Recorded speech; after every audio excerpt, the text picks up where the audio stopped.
So புதுசாக release ஆகிருக்கக்கூட Narzo 30 சீரீஸில் உள்ள நார்சோ 30 ப்ரோன்ற ஃபோனோட ஒரு அன்பாக்சிங் அண்ட் ஓவர்வியூ தான் இப்போ நம்ம பார்க்க போகிறோம். ஸோ இந்த ஃபோன் வந்து இப்போ டக்குன்னு பார்க்கும்போது எனக்கு ரியல்மி X7ஓட ஒரு ரீபிராண்டிங் மாதிரி இருந்துச்சு. ஸோ அதை பேஸ் பண்ணி நான் ஒரு ஓவர்வியூ வீடியோவே இப்போ பண்ணியிருந்தேன். ஆனால் அப்புறமா தான் தோணுச்சு நிறையா விஷயம் X7லேருந்து மாற்றிருக்காங்க. ஸோ இது ரீபிராண்டிங்னு சொல்லக்கூடாதுன்னு ஒரு ஃபேக்ட் அளவுக்கு வந்துருச்சு. ஸோ மறுபடியும் வீடியோ புதுசாகவே பண்ணுறேன். பட் பரவாயில்ல, இன்றைக்கும் கரெக்டானதை சொல்லணும். ஸோ வாங்க ஸ்ட்ரெயிட்டாக வீடியோக்குள்ளே போயிடலாம்.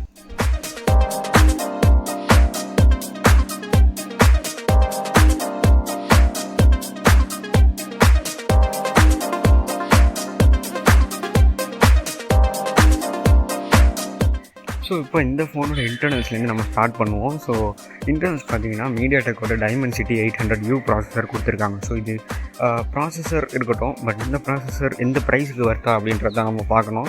LPDDR4X RAM UFS 2.1 ஸ்டோரேஜ் அதெல்லாம் ஸ்டாண்டர்ட் தான். பட் ப்ரைஸ் பார்த்தீங்கன்னா 17Kல ஸ்டார்ட் ஆகுது. ஸோ இந்த ப்ரைஸில் ஃபஸ்ட் இந்த அளவுக்கு பவர்ஃபுல்லான ஒரு ப்ராசஸர் கொண்டு வரது இவங்க தான். இது வரைக்கும் 732G தான் மேக்ஸிமம் இருந்திருக்கு. அதை விட டைமென்சிட்டி 800U கொஞ்சம் ஒரு date bit powerful plus 5G வரை கொண்டு வருது. ஸோ சீப்பஸ்ட்டு 5G ஃபோன்னா இப்போதைக்கு இது மட்டும்தான், இப்போதைக்கு அட்லீஸ்ட். ஸோ அந்த வகையில் வந்து இன்டர்னல்ஸில் டாப் நாட்ச்னே சொல்லிடலாம். ஸோ இன்டர்னல்ஸ் வைஸில் ஒரு ரியல்மி ஃபோனை விட நார்சோ ஃபோன் இன்னும் நல்லா ப்ரைஸ்டு பர்ஃபார்மன்ஸ் கொடுக்குறது ஃபர்ஸ்ட் டைம் பண்ணியிருக்கிறாங்க. ஸோ போக இந்த மாதிரி நார்சோ இன்னும் நல்லா போச்சுன்னா நல்லாயிருக்கும்னு நான் நினைப்பேன். ஸோ அடுத்தது பார்த்திங்கன்னா இன்டர்னல்ஸ் வந்து சாலிடாக இருக்குது. இதை பற்றி பெருசாக பேசுறதுக்கு எதுவும் இல்லை.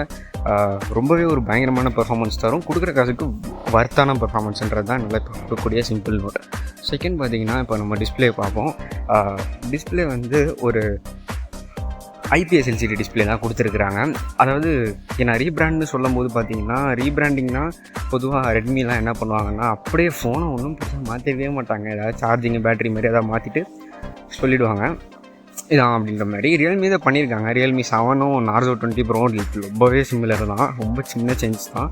பட் இந்த ஃபோனும் அந்த மாதிரி தான் நினச்சேன். பட் ரொம்ப மாற்றிட்டாங்க. ஃபர்ஸ்ட் ஆஃப் ஆல் ஒரு AMOLED டிஸ்பிளே எடுத்துகிட்டு LCD வச்சதே கொஞ்சம் வேறு மாதிரி இருக்குது. ஸோ இங்கே ஒரு IPS LCD டிஸ்பிளே தான், பட் ஒரு 120 ஹெர்ட்ஸ்க்கான IPS LCD டிஸ்பிளே. ஸோ செம்ம ஸ்மூத்தாக இருக்கும், கேமிங்காகவே பண்ண மாதிரின்னு சொல்லலாம். ஸோ அதுவும் touch sampling rate 180 hertz. So display பார்த்தீங்கன்னா வந்து கண்டென்ட்டுக்காக உள்ள டிஸ்பிளே கிடையாது, பட் அதுவும் நல்லா தான் இருக்குது. LCDன்றதுனால மொக்க இல்லை, ஒரு நல்ல LCD பேனல்னு பல ரிவ்யூஸ் சொல்லுது. பட் ஸ்டில் நீங்கள் வந்து கண்டென்ட் ஓரியன்ட் நிறைய யூடியூப் பார்ப்பேன், படம் பார்ப்பேன், நெட்ஃப்ளிக்ஸ், அமேசான் ப்ரைம் இந்த மாதிரி இல்லாட்டி ரெகுலராக ஃபோன் பயங்கரமாக யூஸ் பண்ணுவேன். கேமே விளாண்டாலும் எனக்கு ஸ்மூத்னஸை விட இந்த கலர்ஸ் இதெல்லாம் பிடிக்கும் அப்படின்ற மாதிரி இருந்தீங்கன்னா ரியல்மி X7ல் உள்ள AMOLED டிஸ்பிளேக்கு நீங்கள் ஆஃப் பண்ணிக்கலாம். பட் மற்றபடி எனக்கு ஒரு solid gaming experience, frames per second தான் முக்கியம், சாதாரணமாக ஃபோன் எனக்கு செம்ம ஸ்மூத்தாக இருக்கணும் அப்படின்ற மாதிரி இருந்தீங்கன்னா இந்த ஃபோன் அப்கோர்ஸ். ஸோ டிஸ்பிளே வந்து இட்ஸ் பர்சனல் சாய்ஸ். எனக்கு வந்து நான் ரியல்மி X7ஓட AMOLED தான் எடுப்பேன். பட் உங்களுக்கு எப்படின்னு எனக்கு தெரியல. ஸோ டிஸ்பிளே நான் எப்படின்னு சொல்லிட்டேன். ஸோ இப்போ மூணாவது பார்த்தீங்க அப்படின்னா நம்ம வந்து கேமராவுக்கு போவோம். ஸோ இவ்வளோ நாளும் வந்து இந்த ஃபோன் நல்லா இருந்துட்டு இருந்த மாதிரி தான் இருந்துச்சு. இப்போ தான் பிரச்சனை. நார்சோ ஃபோன்ஸில் எப்போவுமே தான் ப்ராப்ளம். ஃபோன் நல்லா இருந்தாலும் ஏதாவது ஒரு இடத்துல மட்டும் கேவலமாக சொல்லிவிடுறாங்க. அதுவும் அந்த ஒரு இடம் எப்போவுமே பார்த்திங்கன்னா கேமராவாக தான் இருக்குது. ஸோ கேமரா இங்கே வந்து ஒரு 48 MP சாம்சங் சென்சார் கொடுத்துருக்காங்க. என்ன சென்சார்னு மென்ஷன் பண்ணல, அதனால தான் சாம்சங்னே சொல்கிறேன். பட் சாம்சங்கிறது கன்ஃபார்ம், சோனின்னா பயங்கரமாக அட்வர்டைஸ் பண்ணி தள்ளியிருப்பாங்க. ஸோ ஒரு 48 MP சாம்சங் சென்சார் 10,000 ஃபோன் அந்த ஃபோன்ஸ்லாம் வந்துட்டு இருந்துச்சு. இப்போ அதுவே நிறுத்திட்டாங்கன்னு சொல்லணும். நிறுத்தலை, பட் சொல்கிறேன் அந்த ப்ரைஸில் உள்ள சென்சார் ஒரு 17,000 ஃபோனில் கொடுக்குறது வந்து ஜஸ்டிஸ் இல்லைன்னு தான் நான் சொல்லுவேன்.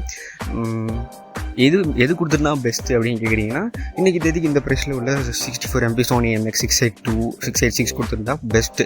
பட் அவங்கள நான் அவ்வளோ கொடுக்க சொல்ல, ஒரு 1.5 வருஷம் பழசு இந்த OnePlus இன்னமும் யூஸ் பண்ணிகிட்டு இருக்காங்களே 48 MP சோனி IMX586 அதையாவது கொடுக்கலாம்.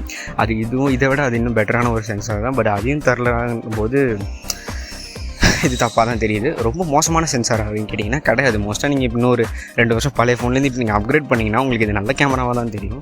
Unless you compare it. இந்த காசுக்கு இப்போ நீங்கள் மற்ற ஃபோன் இந்த பட்ஜெட்டில் உள்ள மற்ற நிறைய ஃபோன் இதை விட நல்ல கேமரா பர்ஃபார்மன்ஸோடு இருக்கும். அதான் நல்லா சொல்ல முடியும். ஸோ கேமராஸ் டவுன் கிரேடுன்னு கிடையாது, மற்ற ஃபோன்ஸ் இந்த ப்ரைஸில் கம்பேர் பண்ணும்போது அந்த லெவல் கிடையாது, அவ்வளோதான் சொல்ல முடியும். ஸோ அதுக்கப்புறம் ஒரு 8 MP ultra wide, 2 MP depth, 2 MP மேக் 2 MP மேக்ரோ. இந்த ஃபோனில் வந்து டெப்த்து இல்லை. அது வந்து சந்தோஷம், நல்ல வேலை. நான் பாட்டுக்கு சொல்லிட்டே போகிறேன், எல்லா ஃபோன்லேயும் அவங்க பண்ணுறாங்க மாதிரி. ஸோ இந்த ட்ரிபிள் கேமரா தான் நல்ல விஷயம். தேவையில்லாமல் அந்த டெப்த் சென்சாரை கொடுத்துட்டு அது எதுக்கு ஒரு பாரமாக வச்சுக்கிட்டு அது யூஸும் ஆகாது. செல்ஃபி செல்லில் ஒரு 16 MP ஷூட்டர். ஸோ மற்றபடி மற்ற கேமராஸ்லாம் ஓகே தான். பட் இந்த 48 MP சாம்சங் சென்சாரை ஒரு வழியாக நிறுத்தினாங்கன்னா நான் சந்தோஷப்படுவேன்னு நினைக்கிறேன். ஸோ இதுக்கப்புறம் வந்து என்ன இருக்குது, பேட்ரி அண்ட் சார்ஜிங் தான் பார்க்கணும். ஸோ பேட்ரி பார்த்திங்கன்னா ஒரு 5000 mAh பேட்ரி கொடுத்துருக்காங்க, நல்ல விஷயந்தான். பட் நார்சோ 20 Pro இதோட ஒரு மாடல் பழைய ஃபோனில் 65 வாட் சார்ஜிங்க்கான சப்போர்ட் கொடுத்துருந்தாங்க. ஸோ இங்கே அவங்க என்ன தரணும், அதே மெயின்டைன் பண்ணியிருக்கணும்ல. சரி, டீக்ரேட் பண்ணாலும் 50 வாட் வரைக்கும் இறக்கிருக்கலாமா? 30 வாட் சார்ஜிங் தான் கொடுத்துருக்காங்க. இது நான் வந்து குறைன்னு சொல்ல மாட்டேன், பட் இது எந்த வகையில் அப்கிரேட்னு எனக்கு தெரியல. 20 Proவில் 65 வாட் இருக்குன்னா 30 Proவில் இருக்கணுமா இல்லையா? அது அப்கிரேடாக தான் நாங்கள் பண்ணணும். பேட்ரி சைஸ் அதிகமாக்கிட்டாங்க, சார்ஜிங்கை கம்மியாக்கிட்டாங்க. இது வந்து 30 வாட்டுன்றது இன்றைக்கி தேதிக்கு ரொம்ப ஃபாஸ்ட் தாங்க. இந்த பட்ஜெட்டில் நீங்கள் வாங்கக்கூடிய மற்ற ஃபோன்ஸும் இவ்வளோ தான் வரும்னு வச்சுக்கோங்களேன். பட் இருந்தாலும் சொல்கிறேன், அடுத்த ஃபோனில் ஏன் ஃபீச்சர்ஸை குறைக்கணும்னு எனக்கு தெரியல. ஏன்னா இன்றைக்கி கூட நீங்கள் ஒரு நார்சோ ஃபோன் வாங்கணும்னு ஆசைப்பட்றீங்க, ஆனால் எனக்கு 5Gலாம் ஒன்று வேணாம், பட்ஜெட் கம்மின்னு வச்சிங்கன்னா நீங்கள் நார்சோ 20 Proவே வாங்கிடலாம். கிட்டத்தட்ட அதே கேமரா தான், அதே மாதிரி டிஸ்பிளே தான். என்ன 90 Hz டிஸ்பிளே, அது ஒன்றும் பெரிய டிஃப்ரென்ஸே கிடையாது. அதே மாதிரி 30 வாட் அதில் வந்து 65 வாட் சார்ஜிங் இருக்குது. ஸோ உங்களுக்கு என்ன மிஸ் ஆகுது? கொஞ்சோண்டு எக்ஸ்ட்ரா பர்ஃபார்மன்ஸும் 5G மட்டும்தான் போகுது சொல்ல போனால்.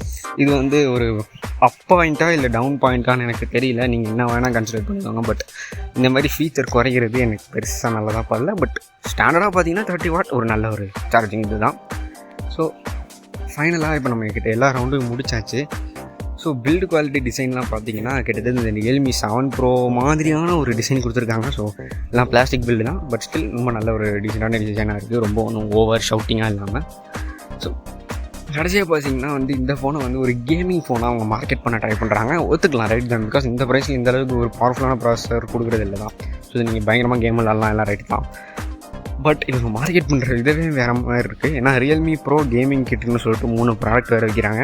அது என்னென்னு குயிக்காக சொல்லிடுறேன். ஃபஸ்ட்டு வந்து ஒரு ஃபேன். இந்த ROG ஃபோன்லலாம் பார்த்தீங்கன்னா பின்பக்கம் ஃபேன் மாட்டியிருப்பாங்க. இவங்க Realme விற்கிற ஃபேன் அதை விட பல மடங்கு பார்க்க பயங்கரமாக இருக்குது. RGBலாம் இருக்குது, பெருசாக இருக்குது, வேறு லெவலில் பண்ணியிருக்காங்க.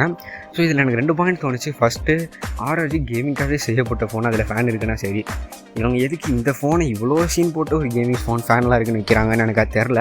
பட் ரெண்டாவது அது எனக்கு ப்ராக்டிக்கலாகவும் தோணுச்சு. ஏன்னா ROG மாதிரி ஃபோன்லலாம் பார்த்தீங்கன்னா high and top and processor கொடுப்பாங்க. இப்போ Snapdragon 865+ கொடுத்துருக்காங்கன்னா அவ்வளோ அந்த மாதிரி ஹை அண்ட் ப்ராசஸர்ஸ்லாம் வந்து செய்யும்போதே பார்த்தீங்கன்னா கம்மி பவர் எடுத்துக்கிட்டு பயங்கரமான பர்ஃபார்மன்ஸ் கொடுக்கறதுக்காகவும் செமையான எஃபிஷியன்சி கொடுக்கறதுக்காகவுமே தயாரிச்சிருப்பாங்க. ஸோ அது வந்து பொதுவாகவே அவ்வளோ சீக்கிரம் ஹீட் ஆகிடாது. ஹீட்டே ஆனாலும் அவ்வளோ தெரியாது. இப்போ வந்து இந்த ஃபோன்லாம் பார்த்தீங்கன்னா பட்ஜெட்டில் கேம் அதிகமாக ஆடக்கூடிய ஃபோன்லாம் அதை கம்பேர் பண்ணும்போது இந்த பட்ஜெட் ஃபோன்ஸ் பயங்கரமாக ஹீட் அதிகமாகும். ஸோ இந்த மாதிரி ஃபோன்ஸுக்கு தான் ஃபேன் தேவைப்படும்னு எனக்கு தோணுது. ஸோ ஃபேனை பற்றி எனக்கு என்ன கமெண்ட்னா ஓவராக சீன் போடுற மாதிரி ஒரு பக்கம் தோணாலும் ஒரு பக்கம் ப்ராக்டிக்கலாகவும் தோணுச்சு. பட் ஃபேன் வாங்கணுமா, அந்த 1500 போடணுமான்னு கேட்டிங்கன்னா வேணாம், இருக்கிறத வச்சு ஆடலாம். ஸோ செகண்ட் பார்த்திங்கன்னா ஏதோ கண்ட்ரோலர் ஒன்று விட்டுருக்குறாங்க, லைக் சைடில் பிடிச்சிட்டு கண்ட்ரோல் பண்ணுற மாதிரி, அது ஒன்று இருக்குது. மூணாவது வந்து இந்த ஃபிங்கர் க்ளவுஸ், இந்த PUBG CODலாம் விளாடும் போது ஃபிங்கர் வேர்த்து போயிடுமா, அதனால் அந்த விரலுக்கு மட்டும் க்ளவுஸ்ன்னு அது ஒரு 300 400 போட்டிருந்தாங்க. ஸோ என்ன சொல்ல வரேன்னா, இது கேமிங் ஃபோன் அப்படின்னு நம்ப வைக்க ட்ரை பண்ணுறாங்க, வேறு எதுவும் இல்லை. ஸோ இந்த ஃபோன் வாங்கலாமா அப்படின்னு கேட்டிங்கன்னா ஒரு வகையில் வேணும்னு சொல்லுவேன், இல்லை வகையில் வேணாம்னு சொல்லுவேன். எந்த வகையில் வேணும்னு சொல்லுவேன்னா, இந்த ஃபோன் வந்து யாருக்கு கரெக்டாக இருக்கும் அப்படின்னா வந்து ஒரு ஸ்பெசிஃபிக் குரூப் ஆஃப் பீப்புளுக்கு தான். என்கிட்ட 17,000 இருக்குது, இல்லை அண்டர் 20Kனே வச்சுக்கோங்க, அண்டர் 20 இல்லை 17,000 இருக்குது, இருக்கிறதுலே பெஸ்ட்டு பர்ஃபார்மன்ஸ் எனக்கு வேணும். மற்ற எந்த ஃபீச்சரை நான் இழந்தாலும் எனக்கு பரவாயில்ல, எனக்கு பர்ஃபார்மன்ஸ் மட்டும்தான் வேணும், ஃபுல் அண்ட் ஃபுல் பர்ஃபார்மன்ஸ் வேணும், 5G மஸ்ட்டாக வேணும் அப்படின்னு நினச்சிங்கன்னா மட்டும் இதுக்கு போங்க.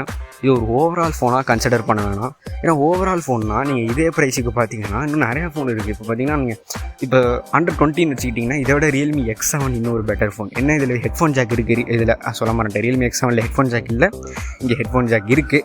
ஸோ அதுதான் முக்கியமான காரணம் நான் இது ரீபிராண்டு அப்படின்னு பச்சா சொல்லாமல் இருக்கிறதுக்கு. ஸோ ரீபிராண்ட்னா இதெல்லாமா பண்ண முடியும். ஸோ அதனால் ஸோ ஹெட்ஃபோன் ஜாக் மாதிரி சின்ன சின்ன விஷயங்கள் அதில் இல்லைனாலும் Realme X7 இன்னும் பெட்டரான கேமரா, ஒரு நல்ல ஒரு AMOLED டிஸ்பிளே, கிட்டத்தட்ட சேம் ப்ராசஸர், அது 50 வாட் சார்ஜிங், இந்த மாதிரி சில ஓவராலாக கவர் ஆகுது. அதேமாதிரி உங்களுக்கு அந்த ப்ரைஸ் போக வேணாம் அப்படின்னாலும் அந்த ப்ரைஸ் 20,000லேயே இன்னும் பெட்டரானா Realme 7 Pro சொல்லுவேன். அதில் உங்களுக்கு Dimensity 800 U அளவுக்கு நல்ல ப்ராசஸர் இல்லைனாலும் இன்னும் பயங்கரமாக 65 வாட் சார்ஜிங் கிடைக்குது, இன்னும் ஒரு நல்ல பில்ட் குவாலிட்டி கிடைக்குது, ஒரு பெட்டரான 64 MP சோனி கேமரா கிடைக்குது, ஸ்டீரியோ ஸ்பீக்கர்ஸ் இருக்குது. அது வந்து Realme X7லையும் இல்லை, இந்த ஃபோன்லையும் இல்லை. ஸோ இந்த அளவுக்கு அது போகுது. ஸோ அப்படி உங்கள்கிட்ட பட்ஜெட் அவ்வளோ இல்லை, இந்த 17K தான் இருக்குது, ஆனால் நல்லா வாங்கணும், ஓவராலாக வாங்கணும்னா Poco X3 அந்த மாதிரி ஃபோன்ஸ் இருக்குது. Poco X3 1000 கம்ப்ளைண்ட் இருந்தாலும் இன்னமும் அது ஒரு நல்ல ஃபோன் தான். பெரிய ஃபோன், வெயிட்டான ஃபோன் ஒத்துக்கிறேன். பட் இதே 170 Hz டிஸ்பிளே அங்கேயும் இருக்கா? சொல்லப்போனால் Pocoல என்ன அதிக touch sampling rate. Poco X3 battery ட்ரெயின்னு சொல்கிறாங்க. அங்கே 6000 mAh பேட்டரி கொடுத்துட்டு இவங்க பேட்டரி ட்ரெயின்னு சொல்லும் போது Realme 5000 mAh கொடுத்துருக்காங்க. அது எப்படின்னு எனக்கு தெரில, இன்னும் யாரும் இது சொல்லலை. ஸோ இதெல்லாம் தாண்டி பார்த்தீங்கன்னா போக்கோவில் வந்து இன்னொரு நல்ல 64 MP ஒரு கேமரா செட்டப் இருக்குது. போக்கோவில் நீங்கள் என்ன இழக்கிறீங்கன்னு பார்த்தீங்கன்னா கொஞ்சோண்டு பெர்ஃபார்மன்ஸ் எடுக்கிறீங்க, 5G சப்போர்ட் எடுக்கிறீங்க, அவ்வளோதான். ஸோ இது ரெண்டையும், இந்த 5G இருக்கிறதுலே பெஸ்ட் பெர்ஃபார்மன்ஸ்ன்றது பட்ஜெட் அப்படின்ற மட்டும்தான் நீங்கள் Narzo 30 Pro போகலாம். இல்லாட்டி வேணாம் அப்படின்றது தான் என்னோடய ஃபைனல் கன்க்ளூஷனாக இருக்கும். ஸோ தேங்க்ஸ் லாட் ஃபார் வாட்சிங்.